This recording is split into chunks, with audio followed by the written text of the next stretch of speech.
Middlesex County Board of Chosen Freeholders to order. Please rise for a moment of silence.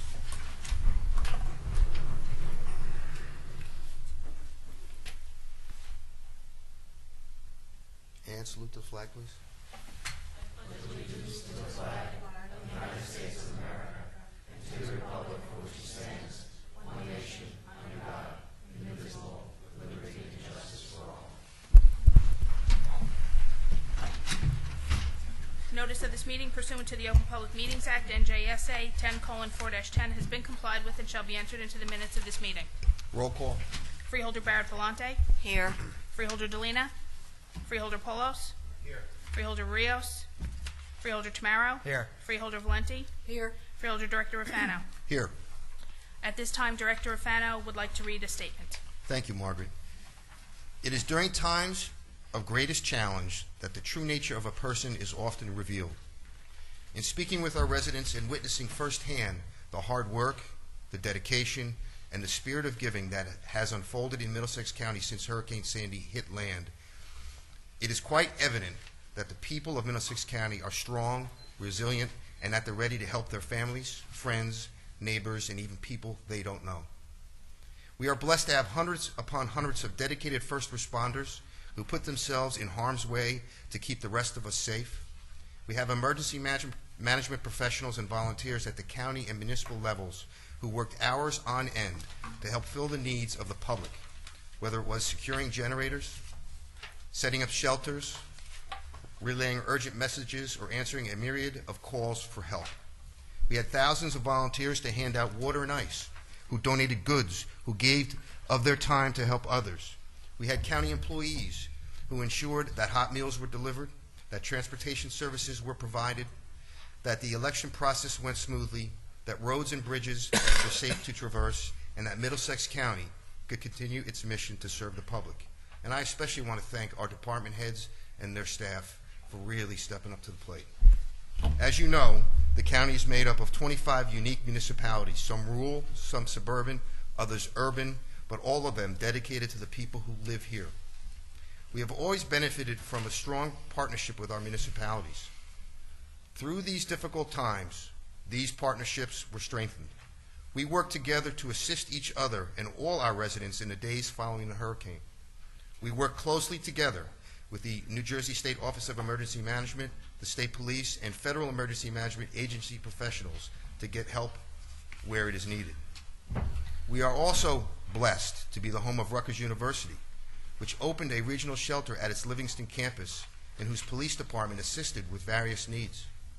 Middlesex County College stepped to the plate by offering its gymnasium to be the site of a federally run medical needs shelter to help local shelters and hospitals overloaded with residents needing medical attention. The Salvation Army, the American Red Cross, numerous local nonprofit organizations, and the men and women from JCP&L and PSE&G who worked through the night, and especially in preparation of Election Day, helped in times of need and worked to restore some sense of normalcy to our residents. With conservative estimates putting Middlesex County's damage total at more than $400 million, there is much more work yet to be done.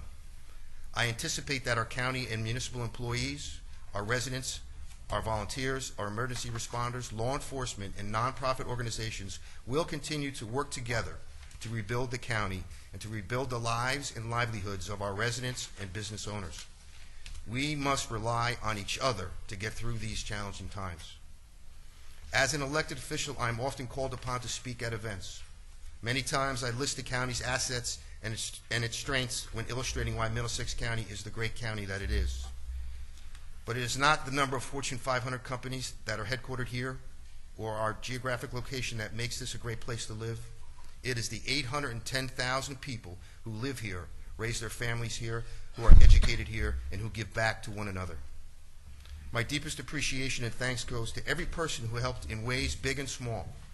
I thank those who live and work here and those who have come here from other states, leaving their homes and families behind to help us recover. It is to you that we, the Board of Chosen Freeholders in the County of Middlesex, owe a debt of gratitude. I would be remiss if I did not recognize two of my freeholder colleagues, Freeholder Deputy Director Ron Rios, Freeholder H. James Polos, who chairs the county's Public Safety and Health Committee. They and I spent countless hours at the county's Emergency Operations Center, visiting shelters, and local operation centers. I commend them for displaying such strong leadership to the people of our county. As we move forward with recovery, I am heartened by what I've seen and what I've heard, and I know that together we can overcome the challenges brought by Hurricane Sandy. And I know Freeholder Polis has additional items to report on in his report, but thank you all very much. Thank you very much, Director. And I'd like to publicly thank you as well for your support and aid during this entire disaster. As Chairman of Public Safety, it was comforting knowing that you were there at the ready to help, not only to participate and be at the scene and be able to be at the EOC, but in a moment's notice as we needed supplies or approvals for things, you helped facilitate all that, as well as our County Administrator. John, I want to thank you as well and the entire Freeholder Board for their support. This was quite an operation that was undertaken by this county, something that no one could ever have anticipated. From the first time that the EOC opened on the 27th at 5 o'clock, I don't think anyone could have ever anticipated the magnitude of this type of a situation. I've been involved in emergency management for nearly 30 years. I got started way back when it was still civil defense. That was a long time ago. Some of you may not remember that, but some of you might. And all during those years, all the training that I participated in across the country, we would always participate in what are called tabletop exercises. Those of you who have any type of emergency service experience or in the business industry understand what a tabletop exercise is. It's a scenario that's put before you and then an opportunity for the person who's running the scenario to make sure that as you're going through that scenario and you're confident that you're able to take on every task and every issue, they throw you a curveball. And it's purposeful to test your readiness, to test your adaptability, to test your ability to be able to work through those difficulties, unanticipated and unexpected surprises. I can tell you, and I'm sure I speak for everybody who was involved in this, this was probably the most real-life tabletop exercise that you could have ever experienced, because as you felt as though you were on top of the issue and starting to get your hands around the command of what was going on, something else would happen. First it was the wind, then it was the electric, then it was the closing of roads, then it was the flooding, then it was the lack of potable water, closing of 26 schools, trying to reopen them, scheduling a national election in the midst of everything else, wondering where people were going to even be able to use bathroom facilities to be able to vote. Every time there was an issue that we felt we were able to overcome, another curveball came through. But the staff, both county, state, federal, many of the folks who are here today, rose to the occasion in every circumstance, dealt with it with perfection, tried to modify the plan, stretch it to the extent possible to be able to deal with the situation or those issues that were thrown before us. Took a lot of planning, took a lot of hard work, many, many hours, and a great team effort by all the department heads who were involved. In particular, those who fall under my area of responsibility in public safety and health. I want to publicly thank our public safety director. And I want to ask them, as I name them, to please stand up, because you all really did a yeoman's job in helping organize this day and night as part of our public safety and health department. With Joe Krizza. Please, Joe, stand up. John Ferguson, our emergency management coordinator. Mike Gallagher, our fire marshal. Les Jones, our public health officer. Mickey Gross from solid waste.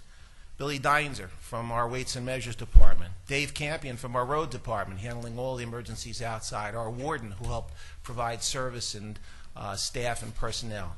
And all the other department heads who were involved in making this work. Gentlemen and ladies, I want to thank you, and a round of applause, please, for those people who have done such a wonderful job.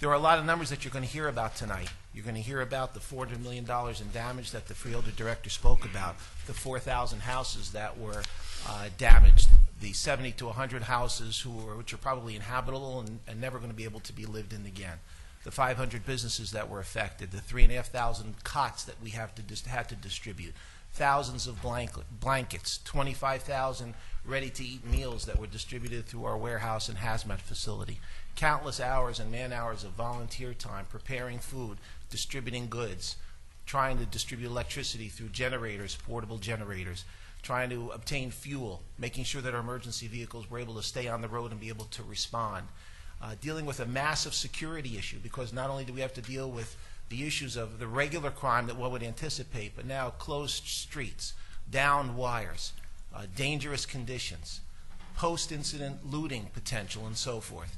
I'm pleased to tell you that as a result of this incident, and in many other, I guess, other times through other national emergencies, you've heard worse stories. Crime did not spike. Looting did not take place. There was not a great spike in that type of activity in our county. That really came because of great law enforcement work by the local police chiefs, who did a phenomenal job in coordinating their local efforts, who worked closely with our county folks. And I have to say, and I think I speak for the director and the deputy director and the administrator, we're also fortunate in some respects that the disaster was such where the county had to remain closed, because as a result of that, we were able to put tens and literally over 100 police officers out on the street through our prosecutor's office, our sheriff's department. Officers who normally would have to do regular county work were now able to man local municipalities and street corners and be able to provide patrols at nighttime, making sure that crime was reduced and that there wasn't that type of a negative effect on our communities. It also says a lot, I think, for the residents of our county who did not take advantage of those times. They did not take advantage of the fact that lights were out and that there were opportunities to loot and do things. So we have to credit our residents as well as great law enforcement and great protection. It was scary out there at night, very scary out there at night. I remember going out to Middlesex Borough at 3 o'clock in the morning because of a fire. We ultimately lost 2 people there as a result of that fire.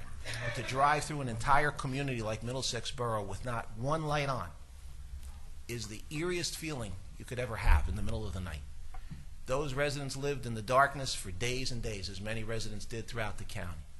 Going to South Amboy and seeing houses literally moved off their foundation onto Augusta Street down along the water, and seeing the teenagers and family members in tears because they lost all their personal belongings, they lost their heart and soul in those homes.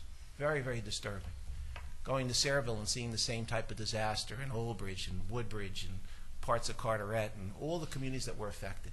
But then, as the director said, seeing so many volunteers coming out to do such wonderful things. It's rewarding when you went to South Amboy and you saw at the senior center the hubbub of activity there, of people gathering food and clothing to give out to the people who needed it. In Sayreville, the operation was so large that they had to move it from the church to a warehouse facility because they had so many goods coming in and so many people that wanted to volunteer. They didn't have enough room to be able to help everybody and get everybody to participate. That says a lot about the character and the fiber of the people who are in this county, their willingness to participate, to volunteer, to be a part of a larger family, and to do their part to make things better again. A lot of people have suffered. A lot of people continue to suffer today. The rebuild will have to start now, and this board has made a commitment to make sure that that will be done properly, in a timely fashion, in a coordinated effort with our federal resources, our state resources, the efforts and guidance and direction of the county in partnership with our municipalities. This needs to be a team effort to see the rebuild of our communities, the rebuild of those homes, the rebuild of the lives of those people who have been hurt so much by this disaster, the rebuild of those businesses to make sure that they're functioning and people can be employed again, and the rebuild of that whole community spirit. That really needs to take place, and it needs to be a team effort in order to make that happen. And this board, thankfully, is committed fully to making sure that that does happen. It was mentioned before that we used a lot of federal resources. And I have to tell you, being down there as many hours as we all were, it was comforting to see that FEMA had come down en masse to be able to help us. There are a few people that I'd like to mention tonight, and just to introduce for Bao, and in a few minutes we're going to introduce our FEMA representative to share with us a few words and his thoughts about what's gone on and what FEMA will continue to help us do. But we made some great friendships with some folks that came here from other states, and we have a few of them with us tonight, and I'd like to ask them to please stand. From the Mississippi State Department of Health: Chris Simpson, Curtis Jernigan, Dent Gines, Heath Williams, and Wayne Vaughn. Ladies and gentlemen, these people...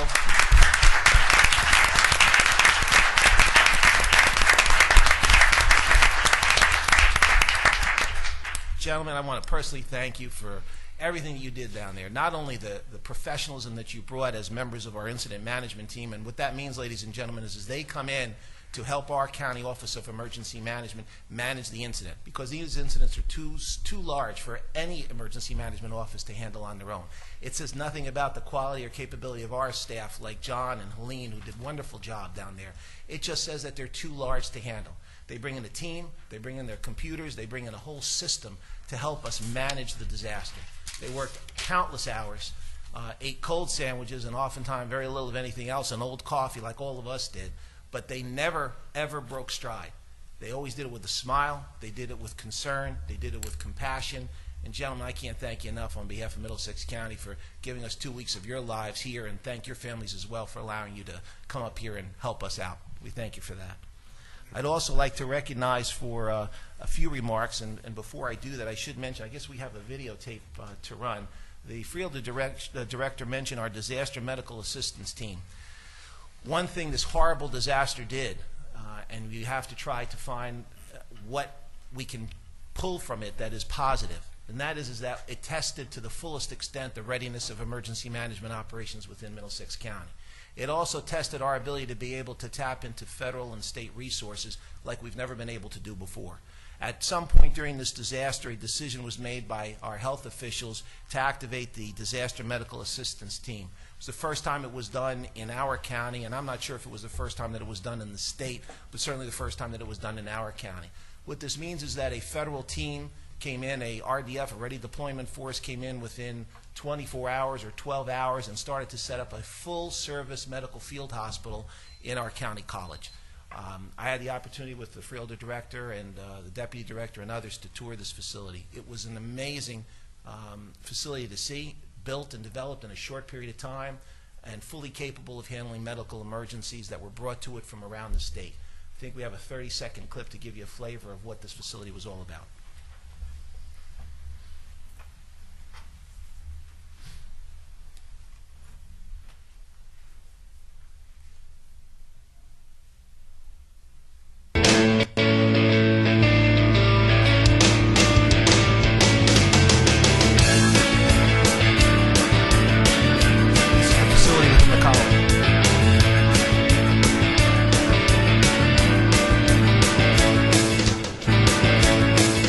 We're here to respond for the support for the aftermath of Hurricane Sandy.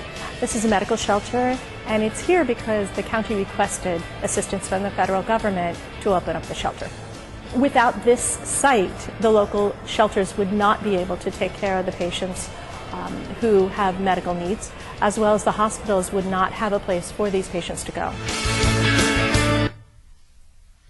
Just to give you a little idea, a lot of those personnel were from the Navy. In fact, we were very pleased that the director and I got to meet with the admiral who's in charge that oversees this facility. Actually flew in from Washington, wanted to see this facility firsthand. We took the opportunity to talk to the admiral about some of the needs of Middlesex County, but we were also told, and we're very pleased with, again, the way our staff handled that operation. Extremely professional. Our health department, health officers, Debbie, Les, all of them who were involved with that, Rich Kozub, really deserve a great deal of credit for organizing it in such a way. And we were told by the staff who came here from the military that this was a first-class operation that they were able to participate in because of the county's involvement. We sheltered over 1,500 people during this disaster. Many people are still homeless, and we're going to continue to work to try to make that better for them. One of the ways we do that is through our FEMA officials. So it's really a pleasure to introduce a gentleman who I got to know very well over the last couple of weeks. And Chris, I'd like to ask you to come up and say a few words, please. Chris Van Alstein is the Operations Division Manager. I hope I have that right for FEMA. And I will tell you, please, sir. He is a extremely experienced individual, a calming force. And I will say this, you also have some great resources, because I remember when we told you that we lost potable water, I saw you get on that phone and on the computer, and within an hour or two we had all kinds of things coming our way. So we appreciate everything that you're able to do for us and all the effort of FEMA. Thank you, and thank you to all of the folks here tonight and the Freeholders. I want to talk about something of lesser importance and then something of greater importance. And the lesser importance is what the federal team is bringing right now to this fight in the county. It's important, but so far, myself, my counterpart, Paul, if you could stand up, he's come in from Region 4. I'm from Region 7. And then Robin, I think you're hiding around the corner. And she's our External Affairs Officer. She's come in as well. We've got Georgette from the Corps of Engineers. She's from Chicago. And Louise, where are you coming from? From Small Business Administration. So, and Robbins from Oregon, so from all over the place. So far we have about 4,000 federal employees in New Jersey working to bring federal resources and programs that exist or find new ways to find solutions for your survivors and citizens here in Middlesex. To date, through our DRCs and FEMA registrations, we've been able to put about $18 million into the citizens of Middlesex counties, into their hands to help them rebuild and rebound quickly. So I wanted to mention that quickly, as well as our IMT that's come. The more important thing is I've been to, between Paul and Robin and I, just on the FEMA side, probably 40 disasters. We've done the Los Angeles riots, Katrina. I was in Joplin for about 4 months last year. But I think if you look at the spirit of cooperation in this county and you could bottle that up and share it, it would go a long way for this country. And what you've done and the things you spoke about, the lack of any kind of crime and the spirit of cooperation we saw between the townships and the team over at the Fire Academy. I was in Washington, D.C. for a meeting, and Helene shot me an email and said, "How's it going?" And I said, "I've missed my family." So again, we've got a family environment down there. So Joe, John, everybody there, Les, everybody, it's been a great effort. And I think the one thing that has made it a good effort is a lot of times the folks that are out there day to day, the fire, the police, health, they're left on their own during the disaster. But I saw the freeholders there. I saw the political environment that empowered them to make decisions and do that rapidly. And that was a unique experience, I think, for a lot of us. So from top to bottom in this county, down to our citizens and everywhere, it was a pleasure to be here. So I want to thank my federal counterparts, state, the IMT, as well as everybody in the county. So thanks for having us, and it is a family. Thank you.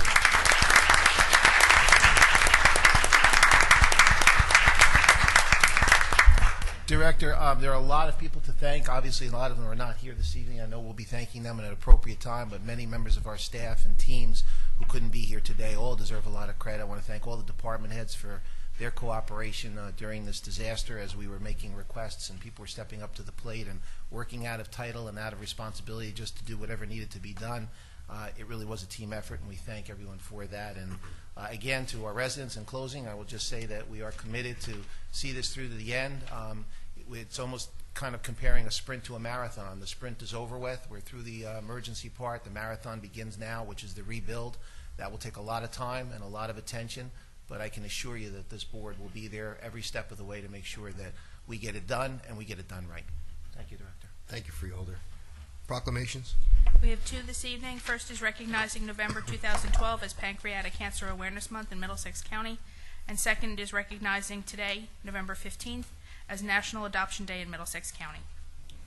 Commemorative resolutions. We have a few. First is recognizing the 100th anniversary of the Raritan Bay Area YMCA. Next is recognizing the Honorable Glenn Berman on the occasion of his retirement from the bench.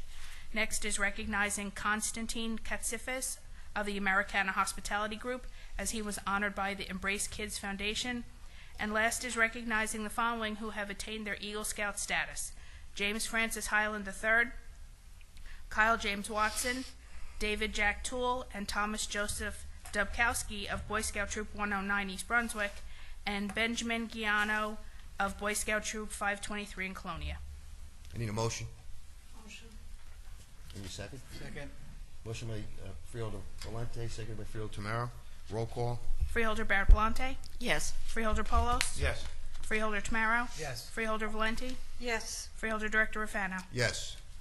I believe we have a presentation. Yes.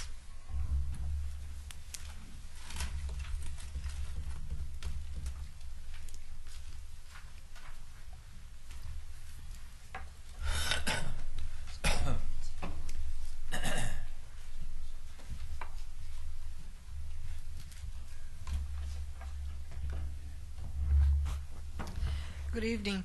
It's an honor for me this evening to make this presentation. And we are so fond of the Raritan Bay Area YMCA in Perth Amboy, and they're celebrating their 100th anniversary. It was founded in 1867 and was officially chartered by New Jersey in 1912. They have been providing services, programming, and activities for the residents of Perth Amboy and surrounding communities since its founding. And whereas Raritan Bay Area YMCA serves over 7,000 members and provides after-school programming for the local school district. And whereas Raritan Bay Area YMCA stands behind their mission, which is dedication to building strong kids, strong families, and strong communities through programs that develop the values of caring, honesty, respect, and responsibility. They are open to all people and are fully committed to providing life-changing services to all who desire to participate. Now, therefore, be it resolved by the Board of Chosen Freeholders, the County of Middlesex, that we do hereby recognize and congratulate the Raritan Bay Area YMCA as they celebrate 100 years of community service, and this is being adopted this evening, and this resolution is signed by all the freeholders and, of course, our clerk of the board. I want to make this presentation to Steve Jobin, who is the heart and soul of the YMCA today. He's done an extraordinary job. I've been there a number of times. This man is always involved, and we're very grateful to you for your service.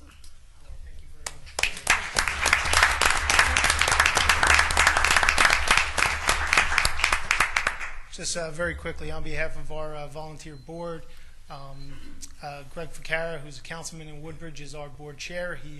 He's out of town today and wished you the best, and was hoping he could be here, but duty calls, I suppose. So, but on behalf of our board of volunteers, our community, the 7,000 members, the 160 staff, and the 1,000 volunteers that were recently involved in the beach cleanup in Perth Amboy to help after the storm. That's what our Y is about.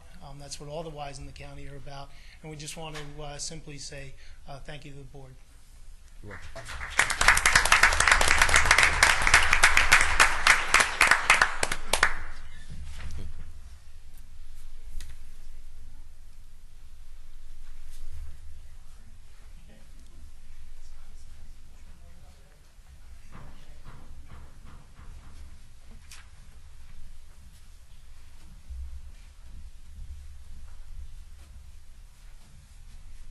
Correspondence? Each freeholder has been provided with a list of correspondence received by the clerk's office since our last meeting. This correspondence will be kept on file in the office of the clerk of the board for reference. I need a motion. Second. Motion by Fielder Tamara, second by Fielder Polos. All those in favor say aye. Aye. Any opposed? Ayes have it. Now it's time for reports of freeholders. Freeholder Carol Barrett Belante. Thank you, Director. Everyone has said so much about Hurricane Sandy, and I just, as most of you know, I was the union rep for the county employees, and so many times we pick up the paper and we're getting bad press about public employees, and I personally want to thank all the county employees who unselfishly gave their time to help during Hurricane Sandy. There's just too many to name, but they were all out there to do a great job and not asking for anything. So thank you, county employees, for everything that you did. And I want to give a special thanks. After the hurricane, we had an election, and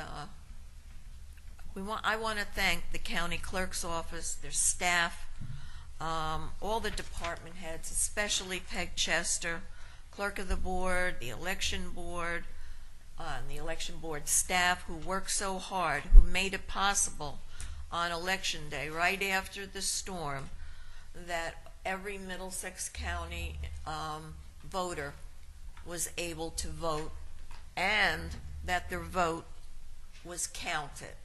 They're still in the process, and I understand they'll still be counting votes up until the 21st. But everyone can be assured that if you voted, your vote will be counted. Thank you to everyone who made it.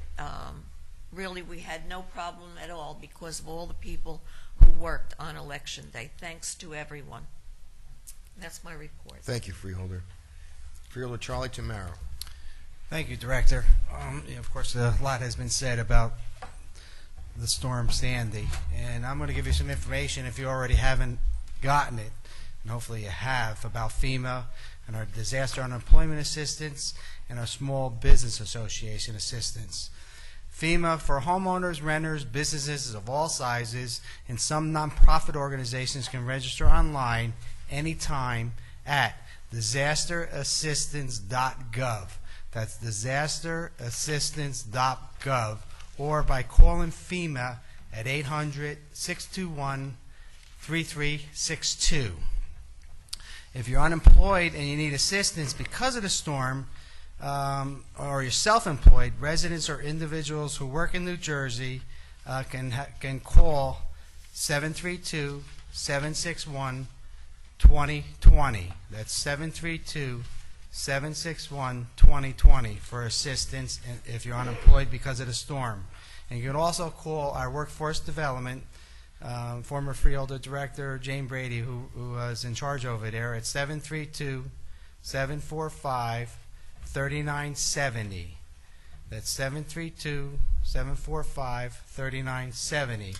And our Small Business Association has low interest disaster loans to homeowners, renters, businesses of all sizes, private and nonprofit organizations to repair or replace real estate, personal property, machinery, and equipment, inventory, and business assets that have been damaged or destroyed in a declared disaster. For more information, it's a very easy website. It's sba.gov. And a week from tonight is Thanksgiving. And we have 25 towns in our community, and many towns have food pantries. And the few food pantries have been hit very hard from this storm. Many lost supplies because of it. I know personally, because I'm involved in the pantry, we lost hundreds of cans of non-perishable food items. I know this is the time of the year that people love to give, so we're asking that you give more this year. I've always said in the past, if you shop at ShopRite or some of the stores, if you spend a certain amount of money, they give you a free turkey. If you're going somewhere, buy that turkey, drop it off at a food pantry. They'll more than accept it. Last year, our pantry, which is a small pantry in Edison, gave out 450 turkeys. We're expecting a lot more this year because FEMA has been giving our number out, and so has the Red Cross. So we're expecting a huge crowd. We're on 2136 Woodbridge Avenue in Edison. We'll be there this Saturday from 11 till about whenever we get done. But if you can, drop off a turkey because we will absolutely need it. Thank you, Director. Thank you, Freeholder. Freeholder Blanquita Valente. Thank you, Freeholder Director. I also would like to thank all our Middlesex County staff who prepared for and quickly responded to assist the residents of our county. I also want to thank all those wonderful people that came from out of state, the FEMA folks, for their service to our community. The Department of Community Services provided vital services during and immediately following the recent devastation of Sandy. And a brief recap of these services includes, from the Office of Human Services, we located staff at the Fire Academy Emergency Operations Center for the purpose of handling incoming calls from residents needing various types of human services. Their triage included working closely with the health office and involved connecting with numerous community agencies and programs to directly assist callers. Under state guidelines, the Division of Addictions and Mental Health Planning coordinated the deployment of disaster response crisis counselors to the state shelters established at Rutgers University on the Bush and Livingston campuses. Bilingual and multicultural assistance was available. Our mental health administrator worked directly with volunteers at the county's Woodbridge and Old Bridge shelters to assess individual situations and utilize a screening process to determine counseling needs. On November the 2nd, the Offices of Human Services, Aging and Disabled Services, and Board of Social Service people deployed staff to coordinate with FEMA teams at the Sayreville, Woodbridge, Old Bridge, South Amboy, and Perth Amboy Emergency Operations Centers to assist in disseminating information about alternate local programs and assistance. This is an announcement. The last Veterans Outreach event for 2012 will be held this coming weekend at Brunswick Square Mall in East Brunswick between 12 noon and 7 p.m. And on Sunday, November the 18th, a Veterans Day ceremony will be held at 2 p.m. at the New Jersey Veterans Memorial Home in Edison on Evergreen Road, and everyone is invited to attend. Now, from the Office of Aging and Disabled Services, the Senior Meal Program normally delivers approximately 1,200 meals daily to vulnerable homebound seniors. All home-delivered clients were provided 4 shelf-stable meals prior to the hurricane, and hot, nutritious meal delivery resumed again by the 4th day. Our drivers faced some difficult situations to make the deliveries, but thankfully the task was accomplished without major incident. From the Office of Transportation, the Division of Central Vehicle had staff available around the clock as needed to repair equipment and fuel vehicles, which allowed for the most effective and efficient operations of all departments involved in emergency services. The Division of Transit has staff and vehicles assigned to the Emergency Operations Center to transport residents to and between shelters as needed, and as directed work with local OEMs to address issues involving the need to move people or goods from place to place. Finally, from the Office of the County Clerk, by the way, she's very grateful for all our staff that came in and performed so well with the elections. Due to the hurricane, our election process was much more complicated than normal because of displaced voters and the rules promulgated from the state regarding email, fax applications, and ballots. During Election Day and the 3 days prior, we had more than 3,000 email applications and over 1,000 faxed applications that came in to have voter registration verified and ballots sent back out, and approximately another 2,000 individuals came to the office in person.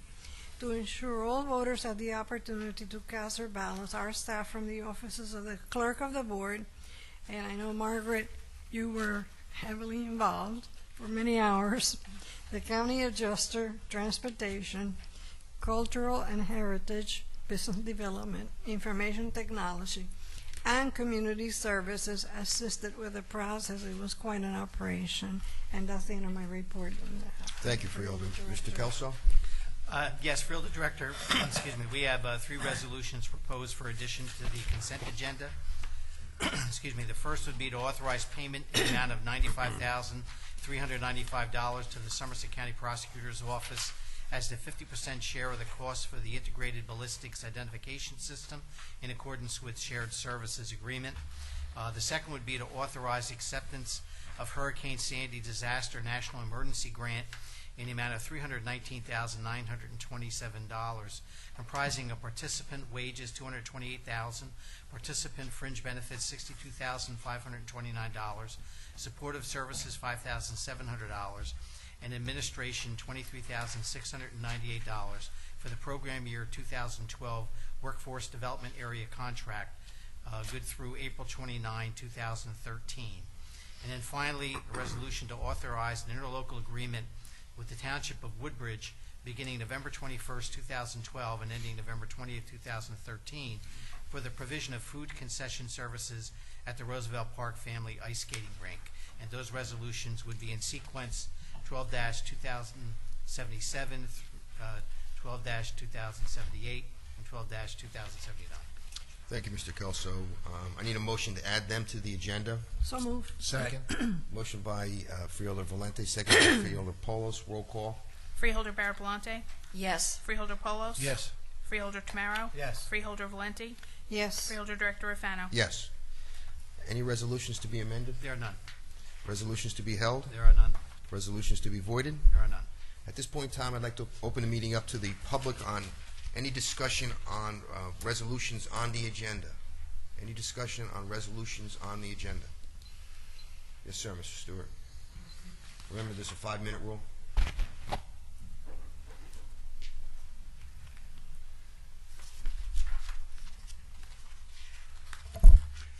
Richard Stewart, New Brunswick.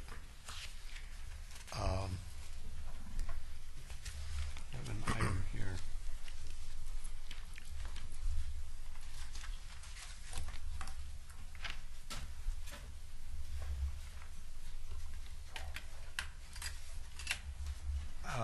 On page 3, Resolution 1954R. We're amending the salary guide. I have to be curious about the range of that from 23,500 to 73,813. That's a pretty nice range.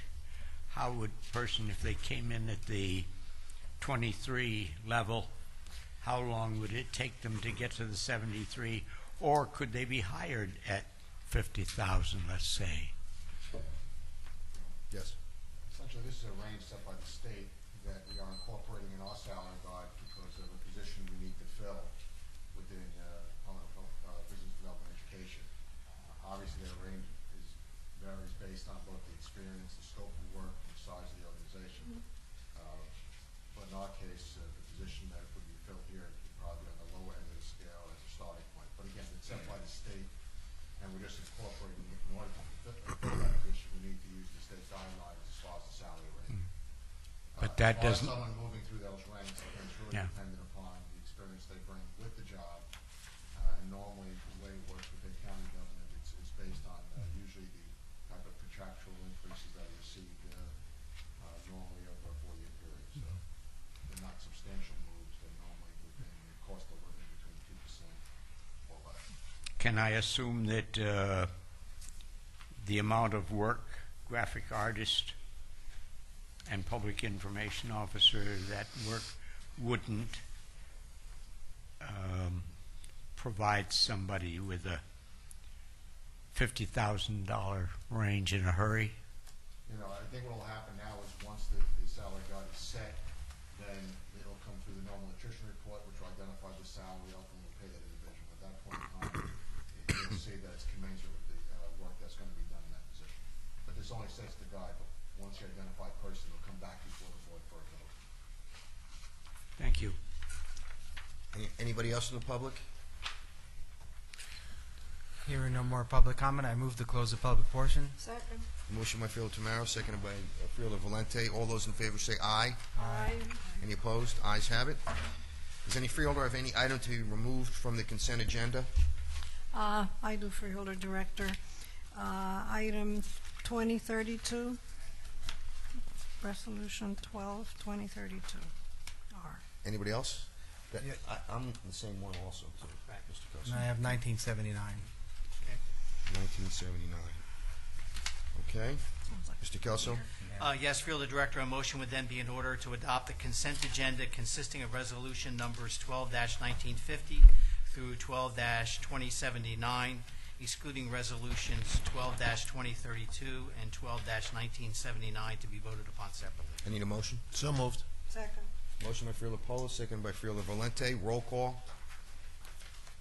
Freeholder Bear-Belante, Yes. Freeholder Polos, Yes. Freeholder Tamaro, Yes. Freeholder Valenti, Yes. Freeholder Director Rufano. Yes. And at this time, it'd be appropriate to consider first the resolution which was excluded by Freeholder Tamaro, which is Resolution 1979. I need a motion. Motion. Second. Motion by Freeholder Valente, seconded by Freeholder Polos. Roll call. Freeholder Bear-Belante, Yes. Freeholder Polos, Yes. Freeholder Tamaro, Present, not voting? Freeholder Valenti, Yes. Freeholder Director Rufano. Yes. And finally, to consider the resolution 20-32, which was excluded by both Freeholder Valenti and Freeholder Director Rufano. I need a motion. So moved. Second. Motion by Freeholder Tamaro, seconded by Freeholder Polos. Roll call. Freeholder Bear-Belante, Yes. Freeholder Polos, Yes. Freeholder Tamaro? Yes. Freeholder Valenti? Present not voting. Freeholder Director Rafano? Present, not voting. At this point in time, open the meeting up again to the public on any item. Anybody have any comment on any item? I move to close the public portion. Second. Motion by Freeholder Tamaro, seconded by Freeholder Valente. All those in favor say aye. Aye. Any opposed? Ayes have it. I need a motion to adjourn. So moved. Second. Motion by Freeholder Tamaro, seconded by Freeholder Valente. All those in favor say aye. Aye. Any opposed? Ayes have it. Meeting adjourned.